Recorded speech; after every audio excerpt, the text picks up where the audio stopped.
All right. Greetings. Welcome back to Blackburn News, where everything is connected. And I probably gave him too much lead time to squash my video today or something like that. I don't know. I posted the show a little bit earlier than usual, which generally doesn't help me.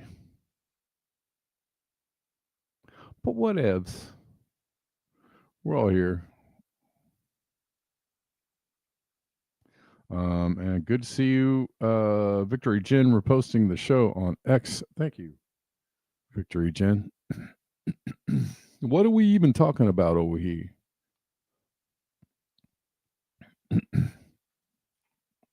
Well, so yeah, Jimmy Kimmel is back. Listen, I don't care about Jimmy Kimmel. I don't watch Jimmy Kimmel. He's not like my favorite. He's not my hero. He's not. I do think that him being indefinitely suspended was a result of overstepping on it's all theater in general, right? Like Kimmel is just a mouthpiece for the establishment anyways at the end of the day, and it's all left right politics, all this back and forth. But the reason why I'm talking about it is because they're going to say he was reinstated because of a letter from a bunch of Hollywood actors, and yeah, exactly, reflect the sun. I don't think it was that. I think it was the fact that people were canceling their Disney accounts and their Hulu accounts. I don't have Disney or Hulu, so I couldn't cancel my account. I'm strongly considering canceling my Spotify account, however, for different reasons. But problem is that a lot of my music is on Spotify. I don't know what to do about that. It took me a really long time to get it all on there, like a really long time. And now a lot of artists are taking their music off of Spotify for more, moral reasons and to make political points that I feel like I align with. Anyways, back to Kimmel. A bunch of people started canceling their accounts, and they were like, "Oh, shoot, yeah." So the reason why I'm talking about this is because boycotts work. Boycotts are the thing that we should be doing. Boycotts are the thing that we should be supporting. Boycotts are really effective.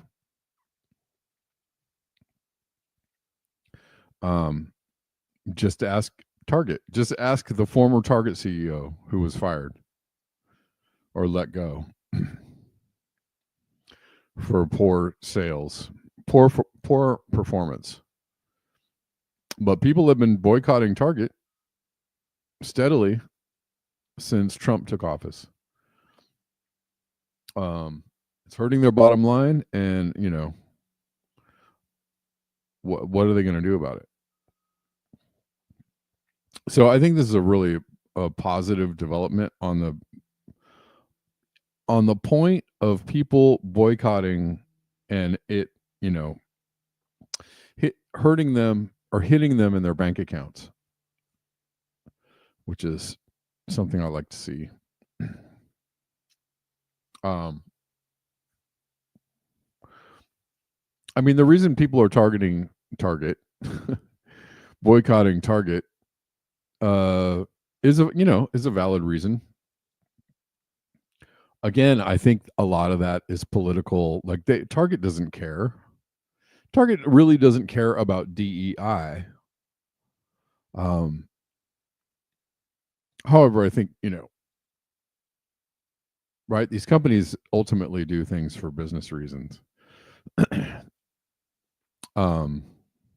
But they're seeing that their reversal of their stance on DEI is hurting them, their bottom line. So what are they going to, what is their answer to that?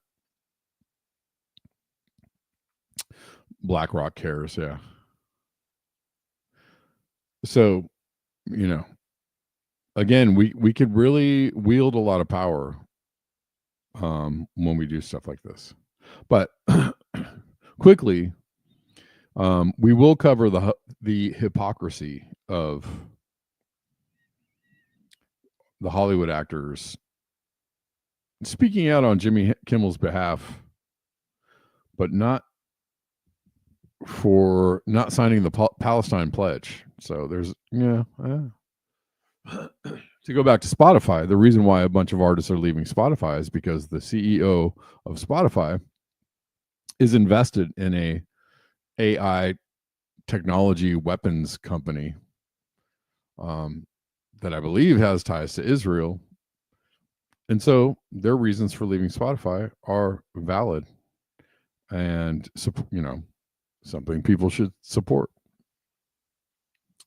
And it makes actually being on Spotify and supporting Spotify with your dollars,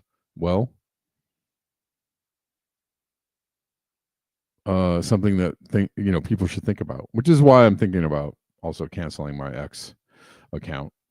So X listeners, I love you. I haven't canceled it yet. I'm not going to cancel it tomorrow, but I'm thinking strongly about canceling it. Probably not streaming on X anymore. Maybe not even really being too active on X. Maybe a once in a while, but I don't know. But definitely not supporting with my dollars, not for the nonsense that they're part of. All right. So imagine signing this, but not the Palestine pledge. Imagine speaking up for multimillionaire Jimmy Kimmel after 5 days, but staying silent on genocide. Funded by your tax dollars for 716 days and counting. 400 plus celebrities signed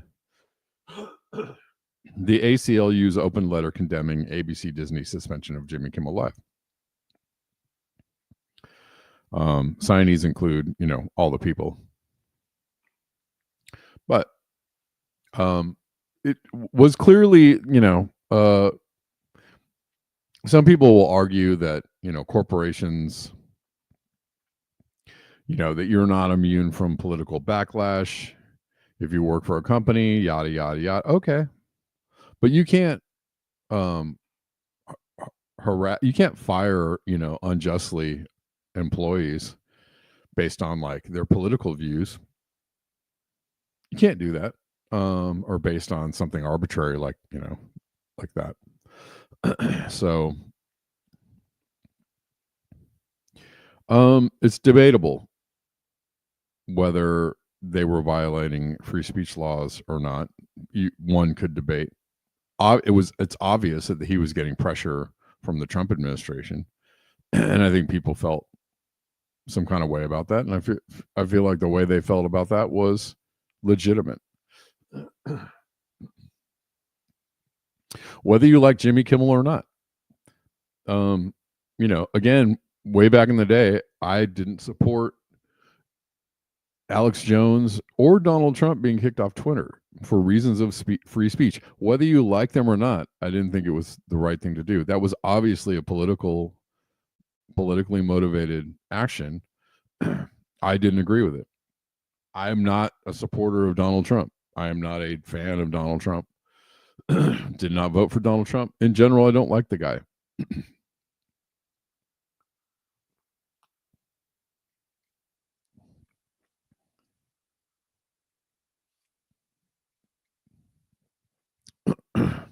Oh yeah, remember when Aaron Rodgers and Kimmel were in a beef and Rodgers alluded to him being friends? Yeah, I mean, seriously, Jimmy Kimmel is,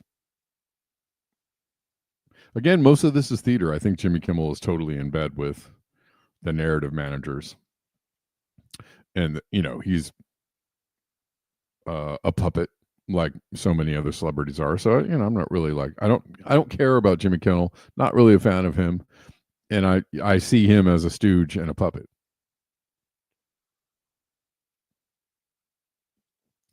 The sole point I want to make is I think that they brought him back because people were canceling their accounts. I saw everywhere on all my social medias, all my liberal friends were all canceling their accounts. And I was like, oh. And when they said, Oh, we're gonna bring him back. I was like, oh, oh, I see. So that's cool.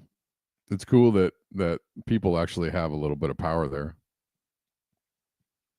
I don't think it has anything to do with these celebrities signing this pledge or this letter or whatever the hell it is.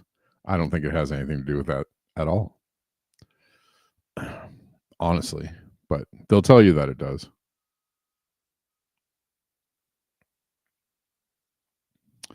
Beauty and the Boomer reposting the show on X. Thanks, Beauty and the Boomer. Yes, Salt Licker. Standing up for a late night talk show host instead of standing up for Julian Assange is funny. You're right. Funny that. We're seeing an increase in hurricanes. All of a sudden, it's been kind of a quiet hurricane season, although there's been several already, and one that really wrecked Mexico. So, just because one hasn't hit the United States doesn't mean nothing is happening. And also, several major storms have hit the Far East. And again, if you just widen your scope, you'll see that actually things are happening. Let's see. 3 major cyclones in 3 days.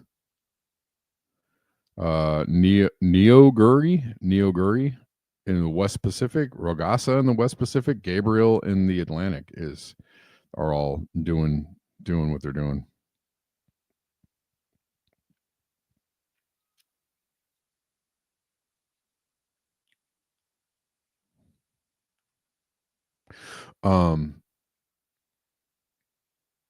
Hold on one second.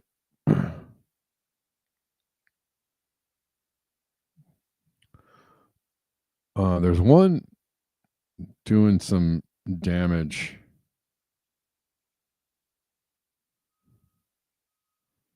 Hold on one second. Rogasa.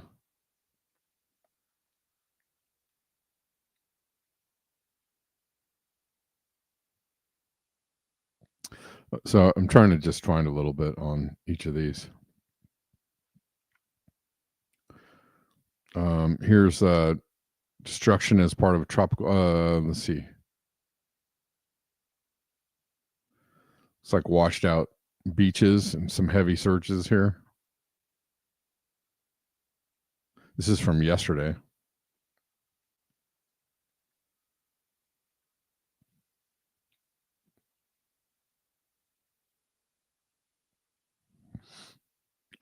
Let's see.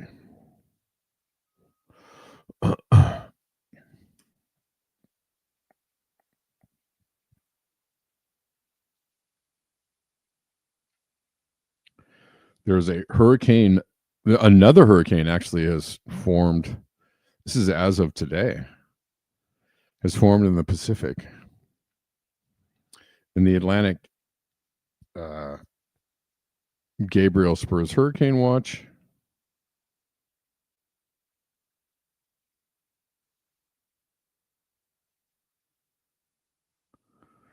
Narda was upgraded to a hurricane Tuesday as it strengthened in the Pacific Ocean off the west coast of Mexico.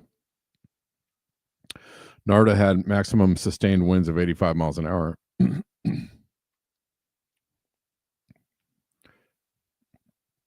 Meanwhile, a hurricane watch was issued Tuesday for the islands of the Azores. Hurricane Gabriel, Category 4, about 1,700 miles west of the archipelago.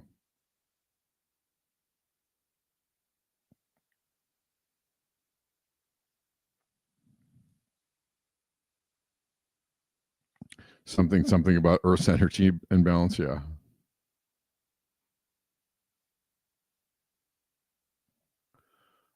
Creative experiments. Guy McPherson showed a report more people died from heat than wars and floods combined.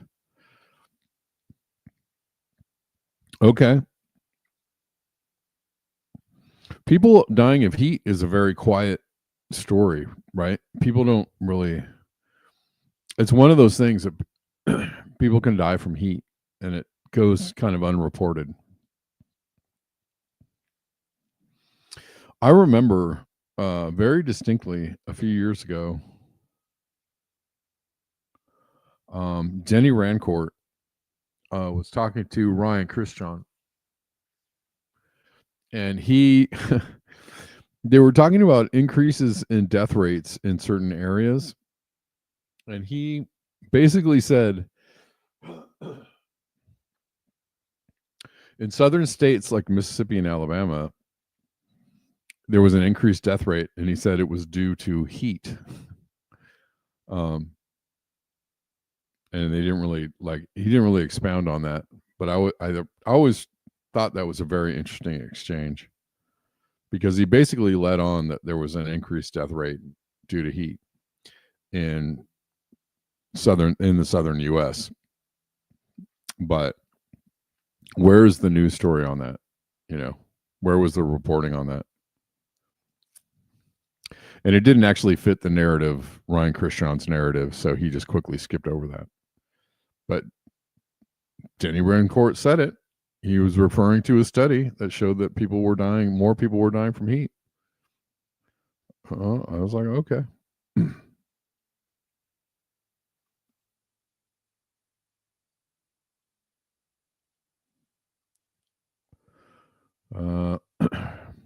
Rogasa, Category 5 super typhoon Rogasa just hit new peak intensity. This is from yesterday, or 2 days ago. 180 miles per hour sustained winds and a minimum central pressure of 905 millibars. France and Italy also have been very really slapped around. Yeah. Power outages and people are struggling to pay their energy bills, right?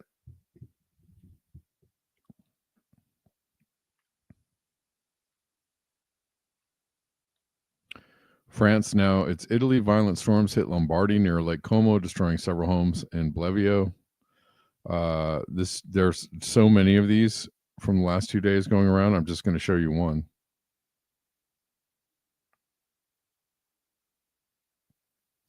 Right, Kate. Demise by heat shows up as heart attacks, general shutdown of organs. In June of 2022, there were over 600 people who were cooked to death in the streets and in their homes in Vancouver. Yeah, and I was thinking too, how many homeless people, right? You're talking about homeless people cooked to death in the streets. How many homeless people just, expire, right? Because there's so many homeless people in the streets, and where do they go? What happens to them? How long can they last in those conditions? And I've been noticing actually a bit of a decline in the amount of homeless that I see around. There's a lot of homeless in LA, but I wonder if the decline that I'm seeing is just people just not making it. One of the biggest killers is lack of money. Basically lack of money. When the economy is goes into a recession, or when there's a global economic downturn, it's equatable to a certain number of deaths, right? Like economic shutdown or economic turmoil equals more people dying, period. And I'm just, you don't really see the numbers, right? People talk about the homeless situation in California, but how many people die from being homeless, from being on the streets? There's got to be a report out there. There's got to be a number out there. And I'm sure, people don't make it.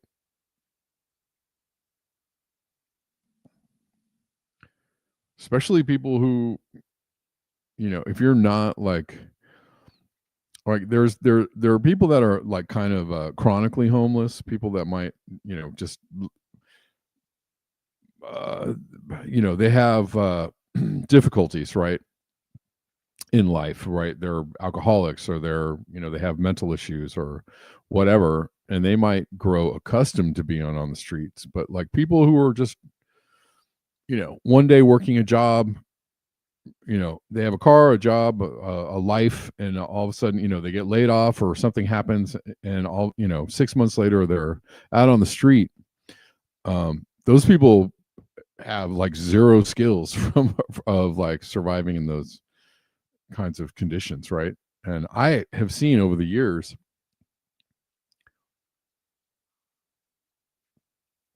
again, I see less right now, but maybe because of the increased amount of like ICE and police on the street, or I don't know if it's a policy difference. I'm not sure, but for the last several years, I've seen many people look like they had just been dropped off on the sidewalk with whatever they could throw in the back of a truck of their belongings, and they look like they just, right, like somebody just like let them out on the street, and they're like, hey man, good luck. Right, sorry for your luck. And I was like, shoot, how long are those people going to last who are just newly delivered to the sidewalk, and they don't have any, family, they don't have any other safety nets? It's quite frightening.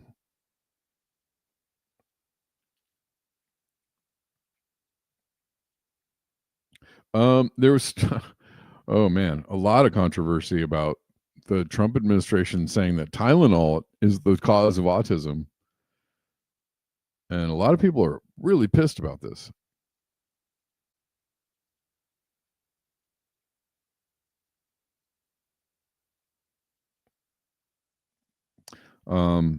And also pissed, confused. Like, okay, if this is true, why is this just coming out now? Right? It seems like maybe something that people should have known about a long time ago. It's 2025, that you shouldn't take Tylenol when you're pregnant, right? So people have questions about this reporting. Charlie Robinson says it ain't the Tylenol, it's the vaccines. So they did a big press conference with Trump and RFK. Here's a really interesting thing. In this press conference where they said, don't take Tylenol, don't take Tylenol if you're pregnant, et cetera, et cetera. Yeah, I find this ridiculous, and it's definitely a cover, I think, for something. But in the same press conference, Trump basically says the vaccines are also harmful, and maybe you don't, we want to take the mercury and the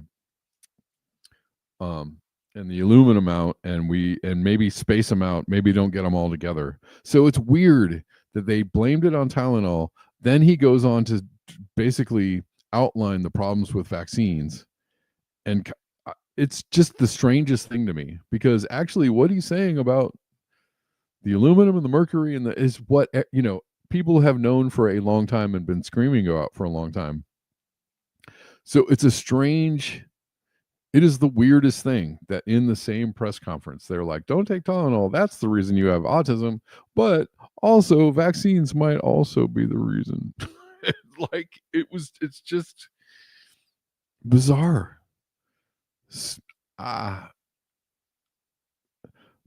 So was Tylenol a cover for them talking about the vaccine? I'm just confused. Was Tylenol a cover for them talking about the vaccines in this way? Or is it really a problem? I, I have questions. I have a lot of questions. A lot of people have questions. And what the heck is going on? They're probably shorting the stock. Yeah. I wouldn't put that. I wouldn't put that past them, right? To say this about Tylenol and then like 2 weeks from now go like, oh, nah, it's fine.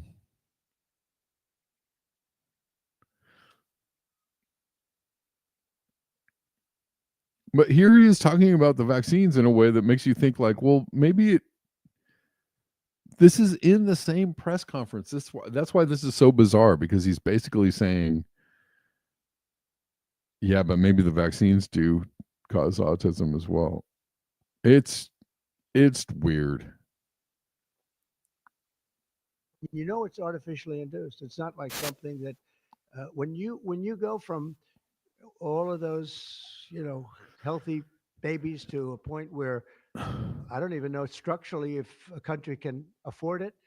And that's the least of the problems. To have families destroyed over this is just so terrible.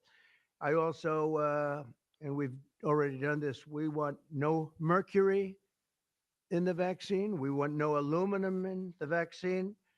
The MMR, I think, should be taken separately. This is based on what I feel the uh, mumps, measles, and Not to mention all the really like confusing stuff that RFK has been putting out about it. Is this? I just don't know. Like, I don't know if this is helpful for anybody. And when you have people like Trump, I don't know, people's ideas about RFK are just dumb. Liberal, like what liberals know about RFK or think about RFK is just uninformed nonsense.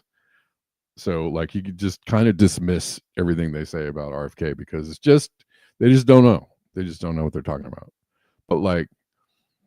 But the thing that sucks is that you have them kind of talking about the vaccines in this way, and at the same time promoting new mRNA, mRNA. You know, he's talking about take the vaccine separately, but at the same time they are funding and eventually pushing out all-in-one vaccines. It's freaking confusing. It's so confusing. It leaves people not knowing what to think or where to go about this. And again, like, I don't, don't believe, you can believe what you want to believe about the vaccines. I think whatever side you're on, but like, don't believe that he actually cares about you. Obviously, you should obviously know he doesn't care. Like, even if he's saying kind of the correct things around vaccines.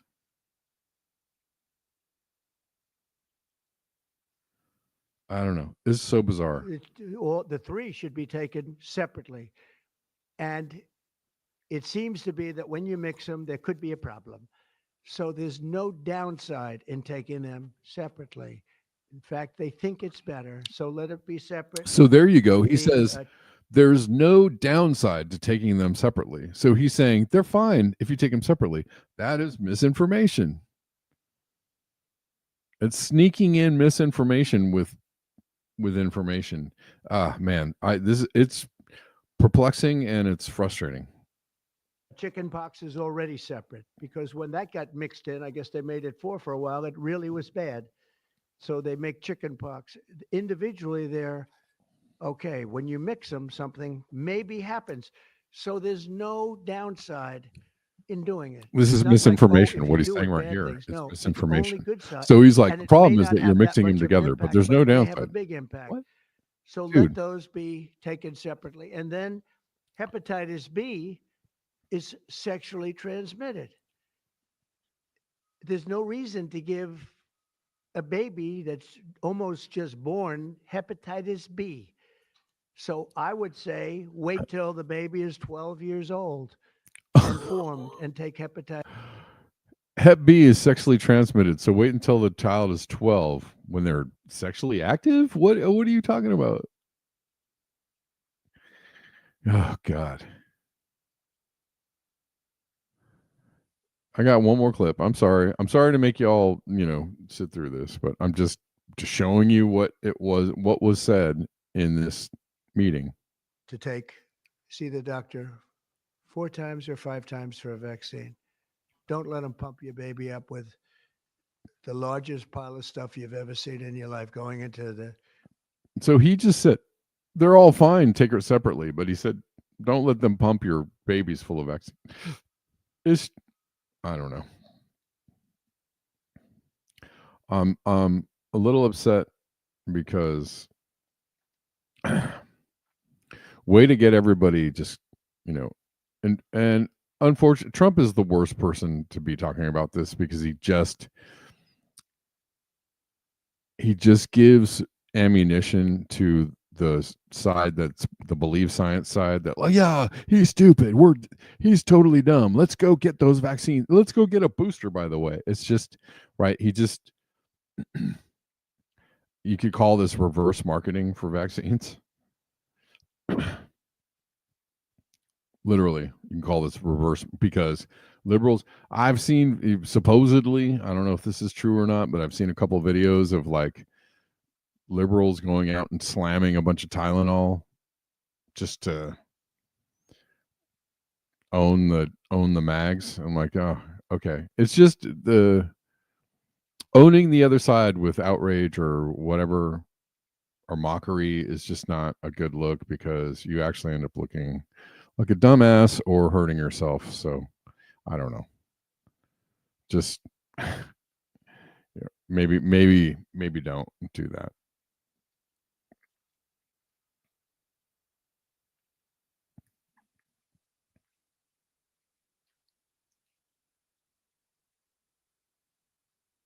Something bad, something good.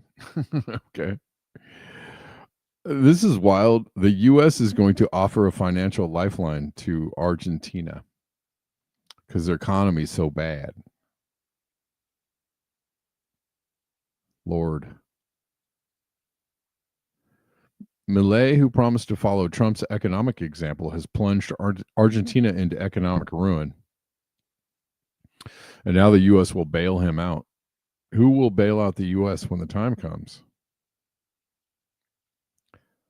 That's it's pretty wild.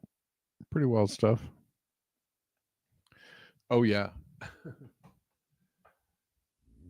But he's our buddy, and we have a bunch of investment things going on down there. Apparently there's lithium there too, so we got to bail him out, shore him up in order to keep our, it's always about the dollar bill, y'all. He is very unpopular, so I don't know how this is going to work out, because you can shore him up financially, I guess, but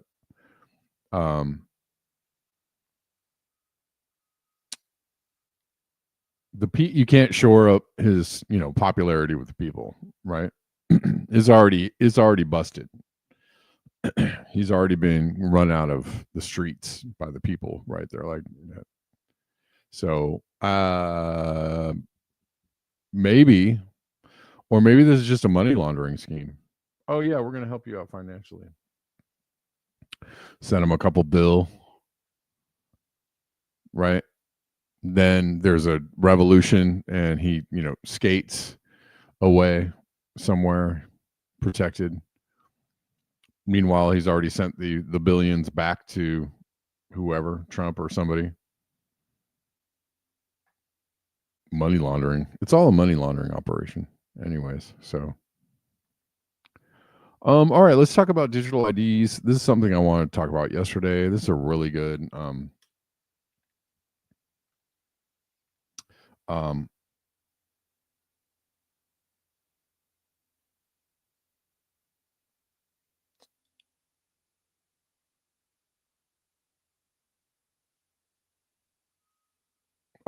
this is a really good talk about digital IDs. We're gonna listen to a few talks about digital ID, the coming digital IDs, and the ideas around resisting digital IDs.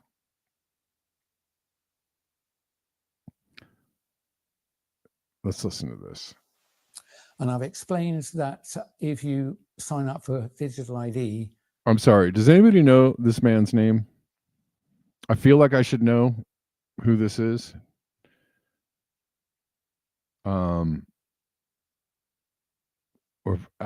or for some reason I should know his name, but his name escapes me. Does anybody know who this is? It'll be the last really important decision you make, because your digital ID will be the only thing that your governments, institutions, and anybody authorized by those holding power will recognize you through. So you won't exist anymore. You'll be replaced by a QR code. You are not a number, you're an address to some resources. And that makes it particularly dangerous because those resources can be edited. And one of those fields, for sure, will be your vaccination status. And I'm absolutely sure, because I've seen it written down in multiple documents, that your digital ID will only remain valid if you comply with the conditions of validity. So one of them will be, have you had your latest recommended or mandated jabs? And because of the fact that I'm qualified in toxicology and worked for decades with others in what's called rational drug design, when I look at these, this is this herein lies the problem with the believe science liberal, you better get your vaccination, or we hate you. Bodily autonomy is only for women who want to have babies, but not for people who don't want to have vaccines, which is hypocritical nonsense. And also use your brain. Jabs, the constituents, I am certain, formally certain, that they were designed to hurt you. And so, the digital ID will lose validity unless you roll your sleeve up. You must see that's designed to injure and, I believe, ultimately kill you. But you won't be able to escape that, because and listen, if you want to get vaccines, good, fine. But there's a choice involved, right? If you believe the vaccines are helpful, if you believe they're good for you, yeah, it should be a choice involved. It should not be you must get your vaccine or else you cannot attend this concert, or if you think whatever, right? Bodily autonomy, medical freedom, that's the thing. Right? You either believe in it or you don't, right? If you believe in it for women having children, you believe in it for people getting vaccines, or you don't. Either way. But you can't go well, this is good over here but bad over here because I'm on one side of the political spectrum, blah blah blah. All your money will also be associated with your digital ID. So let's say you've gone to a supermarket, you want to buy a drink and a sandwich. You'll beat them through and it'll say, how do you pay? And it'll say, present your digital ID. And the cash register, as it were, the cashless system, won't proceed until you show it your QR code. And if you're not vaccinated, and if that means your digital ID is not valid, it will say, sorry, transaction refused. The merchant will not be able to sell you the product. So you can see how difficult this is. Now, a valid digital ID, just like a valid passport, is today required to cross a border. And I have no problem with a passport, of course. But I'd be pretty cross if to buy petrol I had to show my passport, or to buy a bottle of water I had to show my passport. But that is what's coming. You'll have to show your digital ID. If you said hurty words on the internet, you might find that your digital money doesn't work. If you're outside of your 15-minute zone and you're not authorized to be, you will not be able to buy anything. That's what's coming. It's the ultimate tool of slavery, the digital. It's called the digital gulag by other people. I think that's not a bad phrase.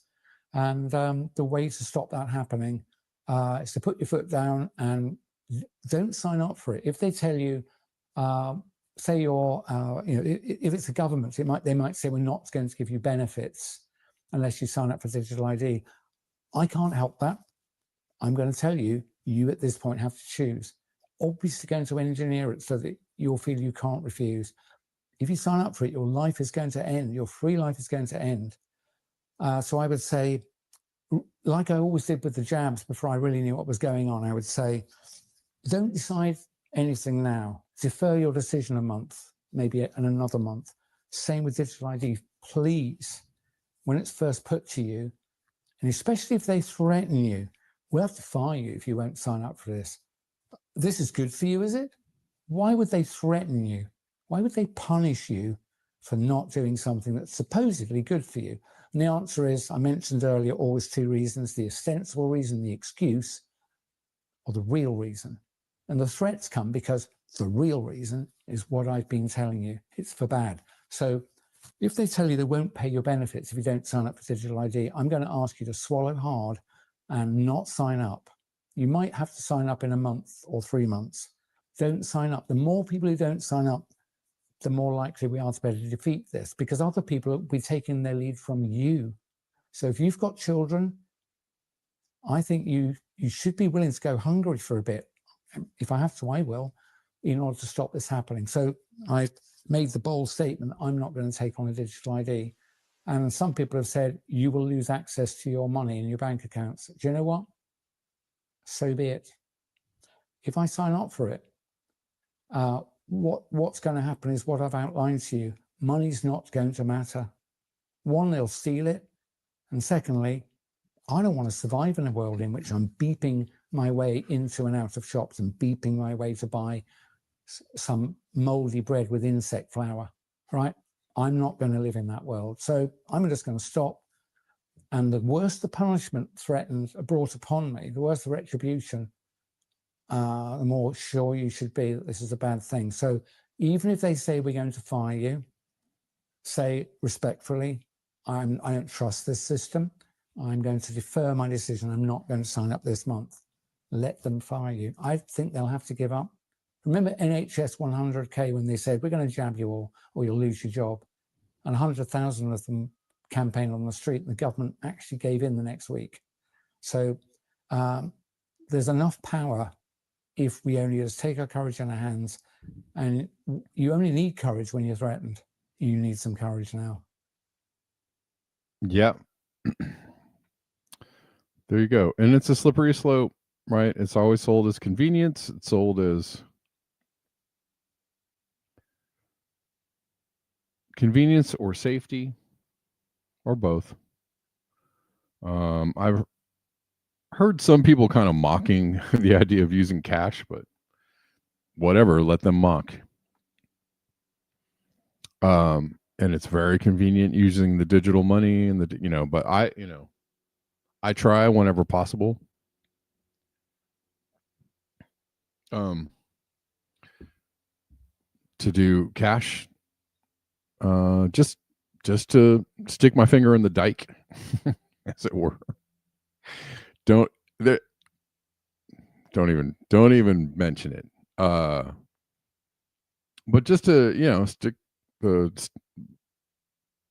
something in the spoke of the wheels to gum up the works a little bit, right? The refusal and the resistance and the not complying and not going along with what everybody's supposed to be doing is, the more people can do that, the better.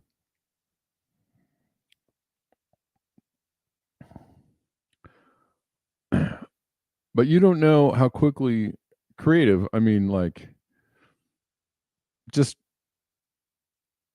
you really don't know how quickly these things can kind of be shoved into place. Right. Kind of like what's happening with verifying your age to get onto certain sites, which right now is just like, okay, might be a minor inconvenience. Maybe you don't even see it. But what if, but they can, these things can be moved into place very, very quickly. I'm just saying.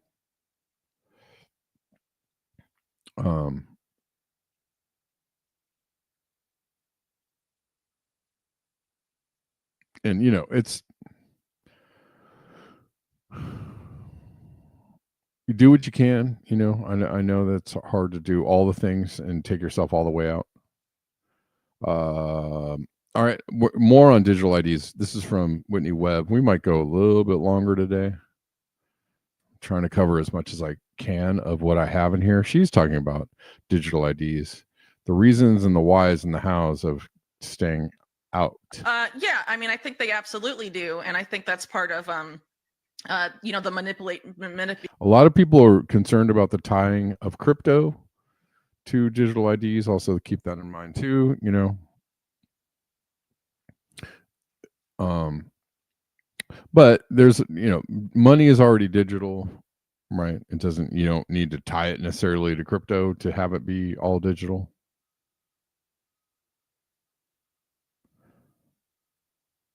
Manipulations that target the public or to make us think that we're powerless and we have no power.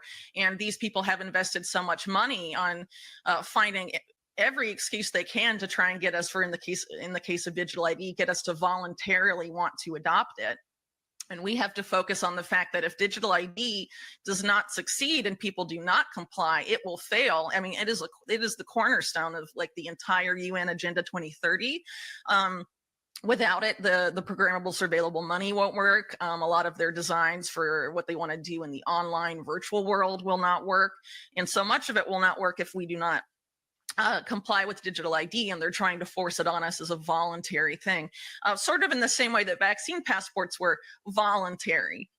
Which is why I encourage people, you know, if you want to change the direction the world is going, you need to figure out how you are going to set up your life so you don't have to comply with digital ID the same way. You know, maybe if you were forced to comply with vaccine mandates and vaccine passports, how will you get around those type of restrictions when they try and impose, you know, digital ID on people for various reasons? As I said earlier, you know, before it was about you know, the vaccine and all of that. Now in the US, conservatives mainly are being pitched as this is a solution to illegal migration. This is a solution to voter fraud and all of this stuff. There's efforts to frame biometric digital ID as essential to solving cybercrime and hacking and cyberbullying and any other normal of essentially any ill of society. They're just going to say digital ID is going to be the solution to that. And they're sales pitches. But ultimately, if we, you know, the digital ID is essential to the whole idea of the social credit score and any of these other, you know, Orwellian designs that, you know, at least enough people I hope know by now, is part and parcel of this agenda. And I think, again, it comes up to people having to make a choice. And the way they do this is through, you know, they try and get us to comply with this is through convenience. It's convenience to opt in. It's convenient to have a digital ID.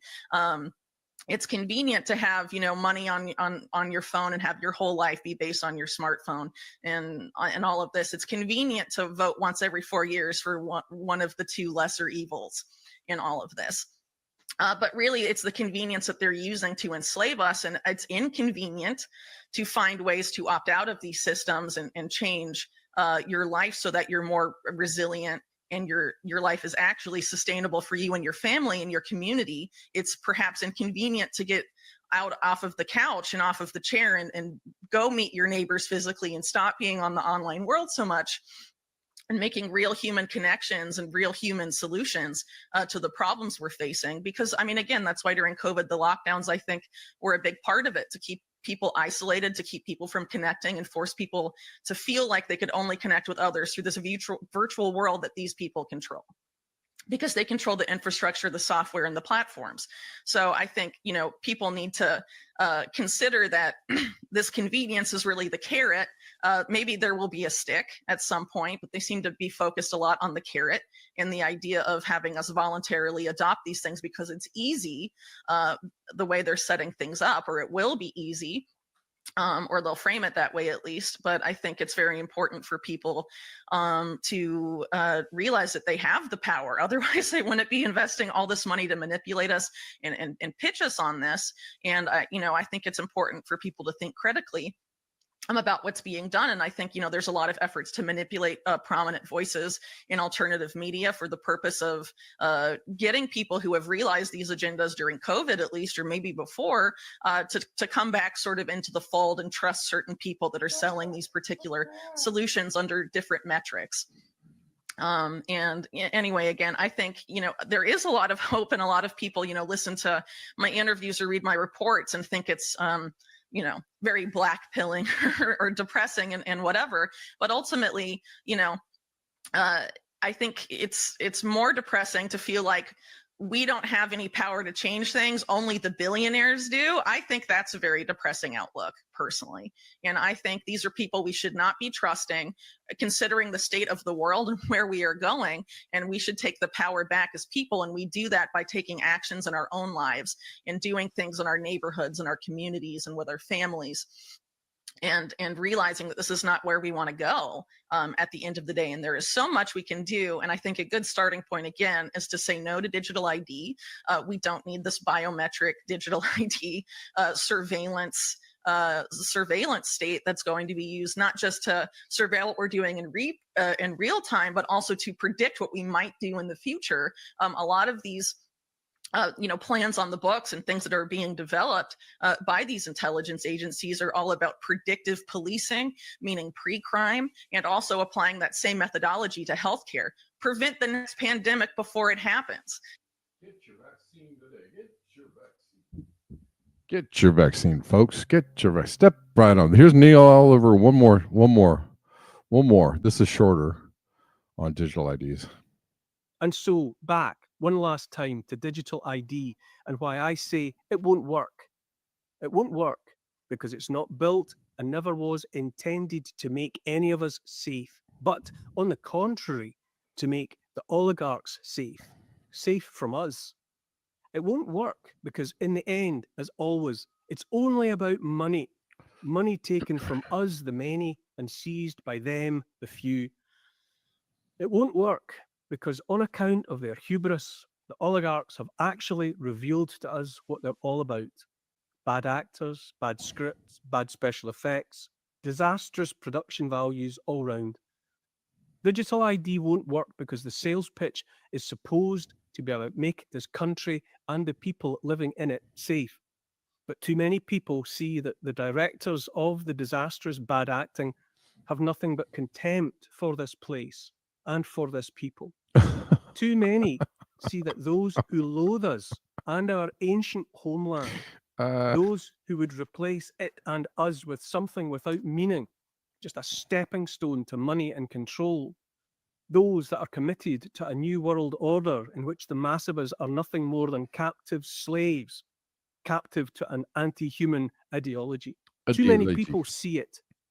Digital ID was supposed to be their grand finale, the big finish. But it's never about what they say it's about. Bad actors, the lot of them, acting in bad faith and with malice in mind. I'm telling you now, on account of all I've just said, digital ID, it won't work.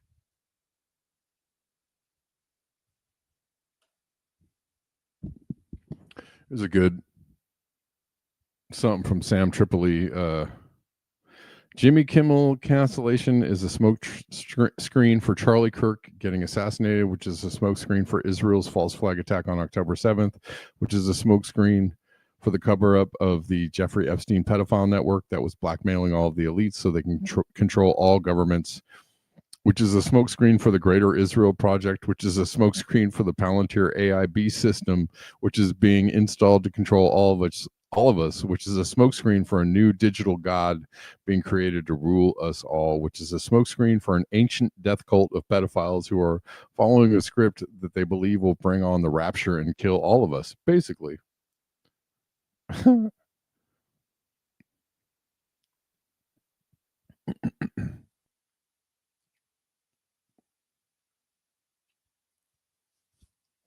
All right. Got a couple more things to show you guys. If you like the show, if you want to support the show, lots of ways to do it. In the description box of whatever platform you're watching on, YouTube or Rumble, and then there's a link tree on X if you want to support there. All the usuals are there. PayPal, CashApp, Venmo, Zelle, etc. Buy me a coffee, Ko-Fi. Many of you support the show on the regular. You know who you are. I appreciate you. This is Carrie Wedler. This is a good one from Carrie Wedler. Anybody else feel like they're watching way too many people fall into unhinged, polarized hysteria? One way to understand what's happening right now comes from a book that inspired America's top propagandist, Edward Bernays, who helped engineer public support for things like World War I, helped promote and sanitize the CIA coup in Guatemala, and spoke openly about the conscious and intelligent manipulation of the masses. The Crowd, written in 1895 by Gustave Le Bon, discusses how leaders implant beliefs and sentiments into collective groups. In this case, the American left and right, which are both absolutely losing it in different ways after the Kirk assassination, as each faction fixates on this country's evils. But the roots of these reactions go back to long before he was shot. Le Bon named 3 main steps to stir up a crowd that require previous preparation. The first step in controlling a crowd is affirmations. Le Bon said that to influence a crowd, the rhetoric must be simple and clear. Some examples of affirmations about America's worst threats right now are right-wing extremism, democracy is at risk, fascism for the left wing and radical left, Democrats hate America, leftist left. Lunatics for the right wing. But Le Bon said affirmation alone is not enough. Repetition is key. Nazi propaganda minister Joseph Goebbels agreed, saying propaganda had to be simple and repetitious. Right-wing extremism. Right-wing extremism. right-wing extremism. Democracy is at risk. Democracy is at risk. democracy is at risk, Fascist. Fascists. Fascism. radical left, Radical far left. Radical left. Democrats hate America. They hate our country. They hate America. Far left lunatic. Leftist lunatics. Is that a radical left lunatic? A current of opinion is formed, and the powerful mechanism of contagion intervenes. Ideas, sentiments, emotions, and beliefs are all contagious in crowds. A panic that has seized a few sheep will soon extend to the whole flock. The contagion of polarizing beliefs has been spreading for years, but Kirk's killing has unleashed a fresh wave of all the crowd's simmering outrage, disdain, divisiveness, and fear. When Kirk was killed, it wasn't just that single event that whipped so many people into a frenzy, but the activation of years and decades of high-stakes, hyper-emotional programming and all the imagery that's come with it. And it happens for far more things than his assassination. I'm not saying the entire Kirk horror story has been intentionally engineered, but people's ideas, behaviors, and feelings are boiling over right in line with all the narratives they've been eating up for years, and ruling authorities are milking it for all it's worth. A Bernays quote about World War I applies to so much more. The manipulators of patriotic opinion made use of the mental cliches and the emotional habits of the public to produce mass reactions against the alleged atrocities, the terror, and the tyranny of the enemy.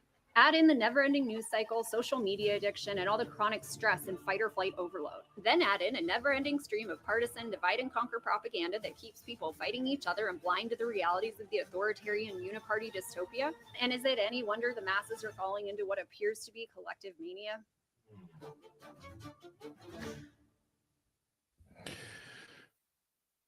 Yeah, true story. A lot of the outrage and the emotions are engineered, and people just completely get caught up on it. I thought we all agreed that the Epstein files, we were all in agreement that the Epstein files should be released, and then Charlie Kirk happened, and everybody is at war again with each other. Everybody forgot all about that. They were like, oh yeah, back to your regularly programmed scheduled programming.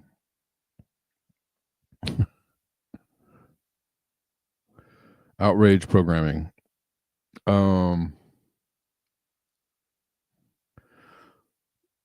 Almost done, guys. I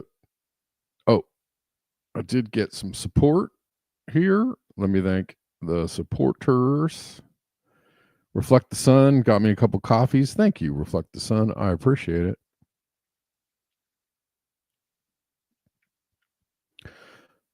Israel's 8th front war is on America. Max Blumenthal talking about this. Is 7 minutes long, so there's no way I'm playing that right now. But by media platforms, by social media influencers, flood social media with propaganda, pit right versus left, fine platforms into censorship compliance, silence and arrest dissenting voices, make America subservient again. I'm actually not going to play this. I just want to read that part. I want to also show this. This is something people should be aware of. The day that Charlie Kirk was killed, Gavin Newsom and the California Democrats rammed through an online censorship bill. I didn't know about this. Did you guys know about this? This is kind of wild. Of all of this, something else happened around free speech, something nobody seems to be talking about happening in the background while none of us are paying attention. the bluest state in the country, California, just passed the most censorious bill ever to be introduced in this country, SB 771, passing the Assembly on September 10th, 10 days ago. Then on September 16th, passing the Senate completely under our noses, which means right now, all that stands between complete statewide government censorship is Gavin Newsom's signature. Now, am I exaggerating about how bad this bill is? No, I am not. Here is the actual bill. You can pull this up yourself on the state's website. The bill is called SB 771. It's called Personal Rights, Liability, Social Media Platforms. In Section 2, Title 23 of the bill, it defines the penalties for breaking this new California law. If you post something on social media anywhere online that the state of California deems to be hateful, there's a penalty for that reckless violation, a civil penalty of up to $500,000. For an intentional, knowing, or willful violation, a civil penalty of up to $1 million. That is the definition of the state controlling speech, folks, not what Trump just did. We don't like what the FCC chairman happened to say on Benny Johnson's show, but there's a huge difference between that and real government censorship. And what type of speech is California trying to police here? Well, let's read from the bill. It says, this bill protects against online harassment, particularly when directed at historically marginalized groups. Which means what? If you were to, I don't know, point out who the Kavanaugh assassin is, which we all just learned about this morning in this new court filing, if you were to say who that person is, would you be fined $500,000? Pretty frightening. All of this happening in the midst of the media and Democrats, Barack Obama, Kamala Harris making hay out of Trump trying to attack the First Amendment. Meanwhile, the state of California is actively passing UK-style laws that will fine you for saying the wrong thing. Pretty wild. And this bill is completely done, folks. It's passed in the House. It's passed in the Senate. All that's left is Don't be trusting them, Democrats. They're working in concert with conservatives, the left and the right, Democrats and Republicans. They're both working for the same agenda. They just pass it back and forth and act like they're, against each other. But really, I think there was just recently a Gavin Newsom interview where he was praising Trump's policies. He was like, no, actually, I think he's doing pretty good. Of course he did.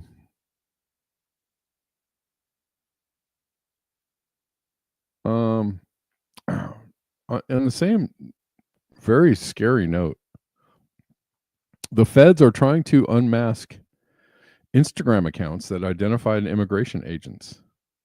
Holy schmoly. This is the thing that sucks about this is if they can unmask these accounts, they can, I'm sure they can already unmask these accounts, but they're trying to,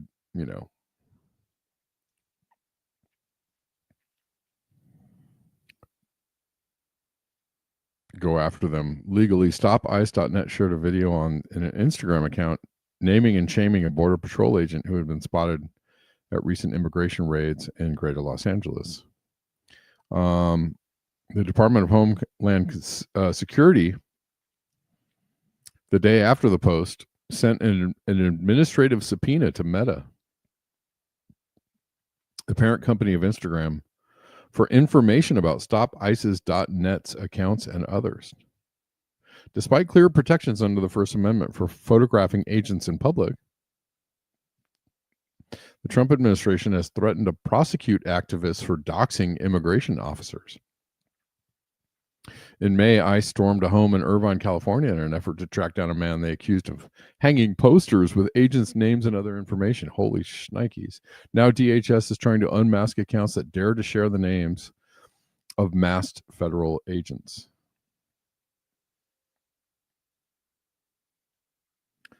On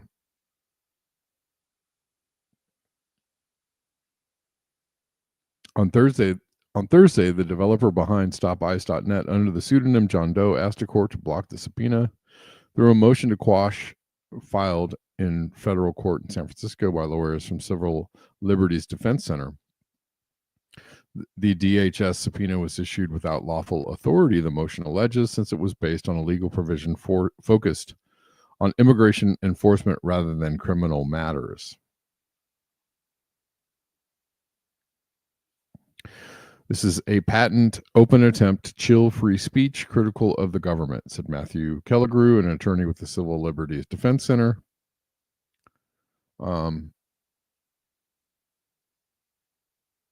Anyways,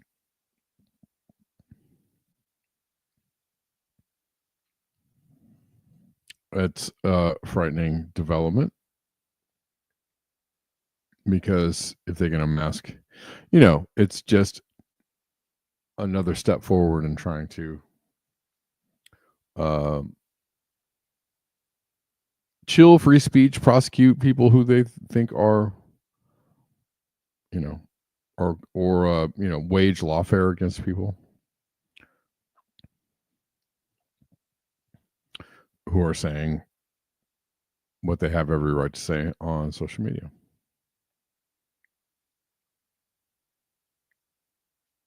And lastly, two more things.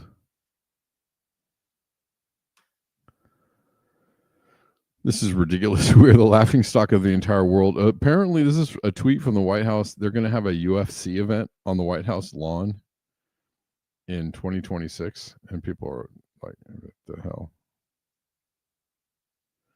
Absolutely ridiculous.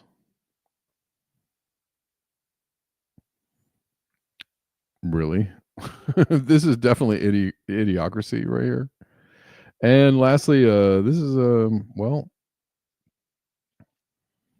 something of a canary in the coal mine about how bad the economy might be getting. Famed 23-story New York office building sells for a 97.5% discount in an online auction. This building was once sold for $332 million in 2006. Last week, it sold for $8.5 million. There was only one buyer. It was Jeffrey Epstein. No, I'm kidding. So who knows why they accepted the $8 million? I guess they had to sell the building.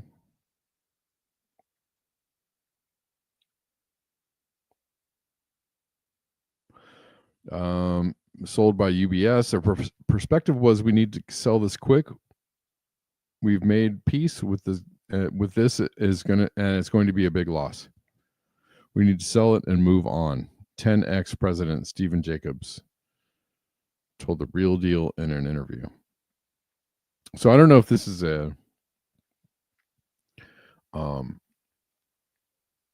harbinger of a bad economy, or if it's some kind of strange, under the table negotiation. Who knows? Remember, Jeffrey Epstein got his apartment in New York City for $1. So is it a deal like that? I don't know. But a 97% discount is kind of shocking. All right, guys. Thanks so much for your time and your attention. Thanks for hanging out. Appreciate you. From Lex Wessner. That's right. Creative. You're right. About the building from Lex Wexner for $1. Dollar bill. All right, y'all. Enjoy the rest of your day. I will see you tomorrow at the regular time of 12 p.m. Pacific. Take care of yourself, and until next time, beware the bear.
Bye.